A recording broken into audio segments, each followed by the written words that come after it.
This is Patty Jenkins talking about directing in Hollywood.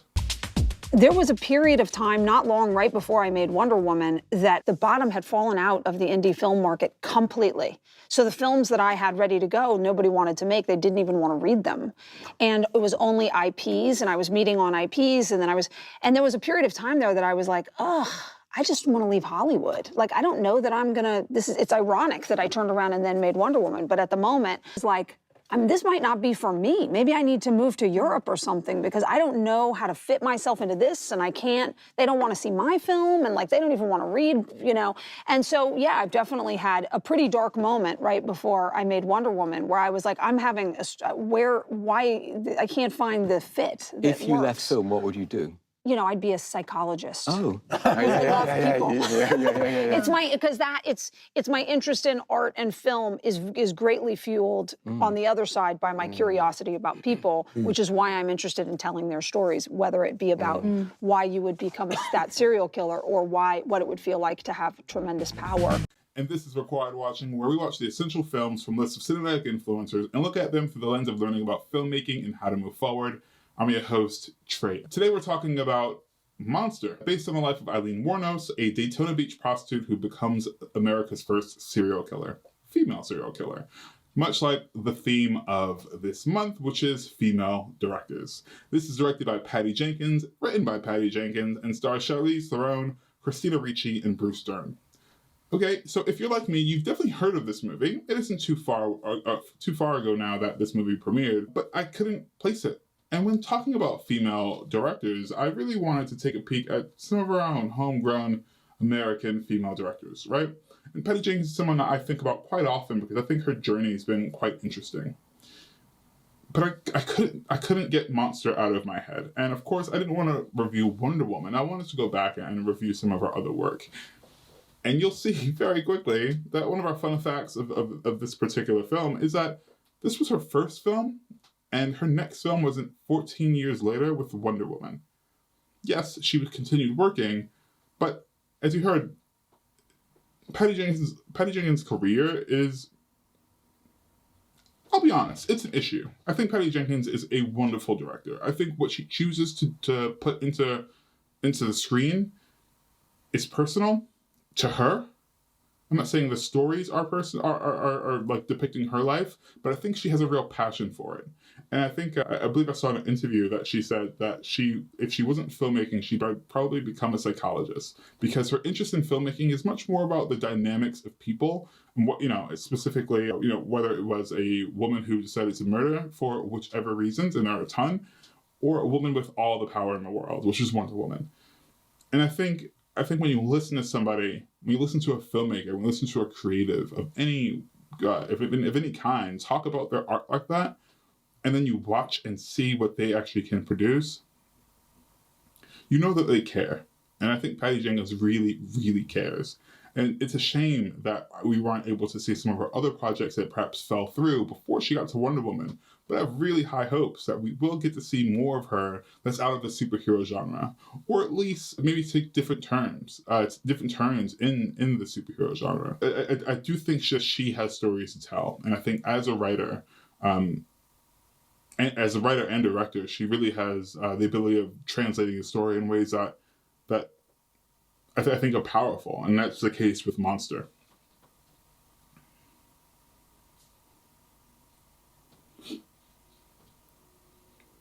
Another fun fact that I wanted to throw out there was that Selby, the role of Christina Ricci, is actually based on Teria Moore, which is Aileen Wuornos' real-life girlfriend. Teria is known for being a recluse, being someone who's relatively private, and has asked Patty Jenkins to not use her name or likeness in the film, and she obliged. So the character of Selby, played by Christina Ricci, is more of an amalgamation of different people taken from the notes, taken from the letters that Aileen gifted Patty Jenkins. And I think this character is interesting.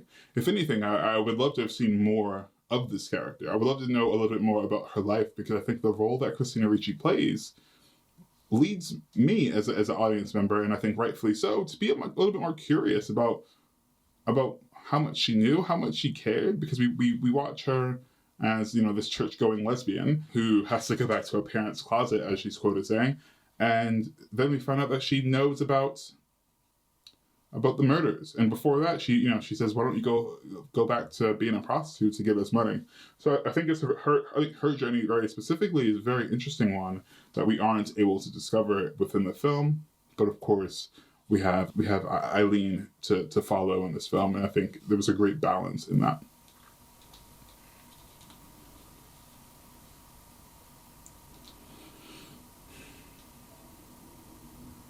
I think what really took me by surprise in this film is that I immediately got Thelma and Louise moments from this, and I really immediately got a romance movie. Little did we know that we're getting, and I guess we knew when we walked in the theater, but little did we know that we're getting a movie about a serial killer. And I think that leads me to saying how much this film is required. I think Patty Jenkins allowed us to feel human emotions from this woman that we would have typically, in an anecdotal story, have just brushed off as being another serial killer, being another Ted Bundy, being another whomever, right? But the human element that Patty Jenkins put into Eileen, because she spent time with her, because when Eileen was executed, gifted all of her letters to Patty Jenkins, and I think that she was allowed to really take away the human traits and put it on the screen. You feel for when she's almost very brutally, she's raped, and this is what leads to her very first kill, and you want her to win. You think that this is a woman who may have her issues, but she's someone who is trying to make it by. We see that in her first vignette, how despite how unreliable that she may be during this beginning time, that she is someone who is just looking for a chance to live. We see her struggle trying to get a job because it's what she wants to do, and we're on her side. I don't know about you, but I was certainly on her side. And it's unfortunate that she continued to kill and continued to murder. We saw the toll that took on her soul, but she was human.